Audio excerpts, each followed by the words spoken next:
Аңсаған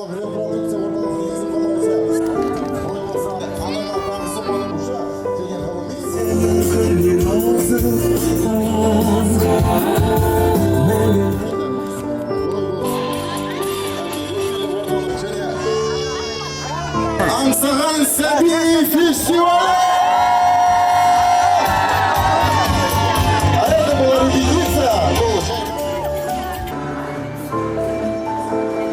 Осы ортамызға кірген кезде ең бірінші алдыңызда осы бұл күрт баласы бар. Өте жақсы нәрсе. Бұл қыздар болғанда жалпы қыздар өзінің мәселелері алған қалыптастыру үшін диалог команда осы жерде әңгімелеседі, сырлармен бөліседі. Ортақпен істеп жатқан жұмыс. Бәрі әйелдермен байланысты, отбасымен байланысты. Бұл міне жас отбасылар клубы. Келінме, сен келін болдың, енді ол ақ отаудан тазалық, шымылдықтың иесі.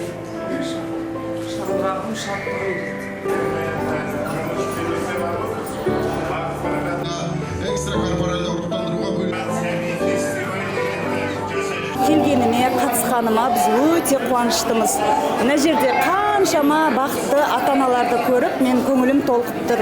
Өзімнің де басымнан өткен 23 жылдан кейін осы бірінші Алла тағала, екінші осы мекеменің арқасында Салтанат Берденқызы және Зухра Батырхановна, Гүлсім Қанатовна, Жадыра Абдуалиевна, Қызылорда Сырдария, Экомет Чимкент ұжымына үлкен алғысымды айтамын. Мен алғаш рет ана атандым осы бірінші Алла, екінші осы мекеменің, осы клиниканың арқасында. Экомет ұжымына өте алғысымды білдіремін. Осындай 10 жыл аңсап күткен біздің сәбиіміз, Аллаға шүкір, осындай Алладан бір сұрадық.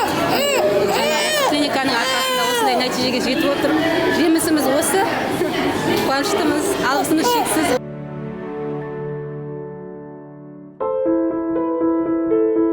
Үш адам бастаған клиника қазір Экомет Медикал Групп дейміз. Сонда 500 адам жұмыс істеп жатыр. Соның 170-і жоғарғы білімді дәрігерлер.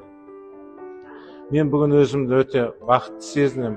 Осы анаға тағзым орталығына келіп, осындай 30 жылдыққа арнап фестивальді, эстафетаны осы Сыр өңірінен, Сырдарияның бойынан бастап жатқанымызға қуаныштымын. Анаға тағзым болса, енді идеяларыңыз керемет. Соны қолдаймыз, қолымыздан келгенше бірге жұмыс істеп біз көмектесейік.